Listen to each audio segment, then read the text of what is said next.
Bonjour les enfants, alors aujourd'hui on se retrouve pour notre leçon de conjugaison.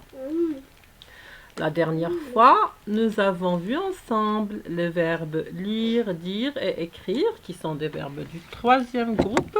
On a vu leur conjugaison et leur particularité. Aujourd'hui, toujours dans les verbes du troisième groupe, nous allons voir les verbes venir et tenir. Les verbes venir et tenir. Très bien. Voyons ces deux exemples. Hier, Fadi est venu avec moi à l'école. Hier, Fadi est venu avec moi à l'école. La phrase 2 ou l'exemple 2, Fatima m'a tenu la main pour traverser. Fatima m'a tenu la main pour traverser. Alors, quel est le verbe dans la première phrase? Dans la première phrase, nous avons le verbe venir. Hier, Fadi est venu. Alors, c'est le verbe venir. Et dans la deuxième phrase, nous avons le verbe tenir. Fatima m'a tenu la main pour traverser. N'est-ce pas? Très bien.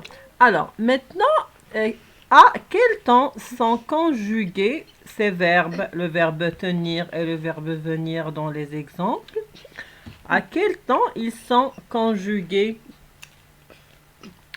Très bien, ils sont conjugués au passé composé. Ils sont conjugués au passé composé. Alors, pourquoi je vous ai donné exemple pour l'exemple, le verbe venir et tenir conjugué au passé composé? Parce que, comme vous allez le voir, c'est le seul temps où ces deux verbes se conjuguent différemment. Ça veut dire quoi? Ça veut dire que le verbe tenir et le verbe venir se conjuguent de la même manière, sauf au passé composé.